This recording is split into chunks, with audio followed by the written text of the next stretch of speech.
இந்த வீடியோ பார்த்தீங்கன்னா நான் எடுத்து 1 மாதமே இருக்குன்னு நினைக்கிறேன். ஏன்னா நான் ஏற்கனவே உங்ககிட்ட சொல்லியிருக்கேன், உங்களுடன் ஸ்டாலின் திட்டம் அப்படி போட்டிருந்ததில் நம்மளுக்கு வந்து விதை பாக்கெட் கொடுத்துருந்தாங்க. அதில் ஒரு 6 விதை பாக்கெட் கொடுத்துருந்தாங்க அப்படின்னு நான் சொல்லியிருந்தேன். அப்படி அந்த விதை பாக்கெட் கொடுத்ததில் ஒரு 3 விதையை வந்துட்டு நம்மக்கிட்ட ஒரு 3 உடஞ்ச குடம் இருந்தது.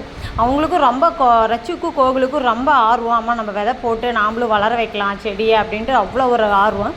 அதுக்காகவே ஒரு 3 குடத்தை வந்து அறுத்து பாதி அறுத்து மண்ணெல்லாம் நப்பிட்டு, ஏன்னா நம்ம வீட்டில் இடம்லாம் கிடையாது. ஏன்னா இறங்குனா நம்ம வாசலை விட்டு இறங்குனா தார் ரோடு தான். அப்படியே அதில் வந்துட்டு மண் கொட்டி வச்சுட்டு கீரை விதையும் கத்திரிக்காய் விதையும் வெண்டைக்காய் விதையும் மட்டும் போட்டோம். இதில் வந்து பார்த்திங்கன்னா கீரை விதை வந்துட்டு போட்டது நல்லா மழை பெஞ்சிட்டு தான் இருந்ததுக்கு நல்லா மதன்னு கீரை விதை வந்துருச்சு. அதை வந்துட்டு நான் பறித்து பருப்பு போட்டு நான் கடைஞ்சிட்டேங்க. அது ஒரு நாள் செஞ்சுட்டேன். கத்திரிக்காய் விதை வந்து அந்த இது ஃபுல்லாகவே செடி வந்தது.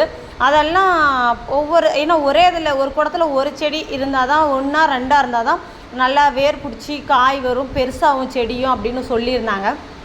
அதனால் நம்ம குழந்தைங்களும் என்ன பண்ணாங்க, பக்கத்து வீட்டு வாசல் வந்து கொஞ்சம் மண்ணாக இருக்க மாதிரி இருக்குங்களா, அவங்க வந்து இது பண்ணி இதில் போட்டுருங்கடா, இதில் பொடிங்க நட்டு வச்சுருங்க அப்படின்னு நம்ம குழந்தைங்கிட்டையும் சொன்னாங்க.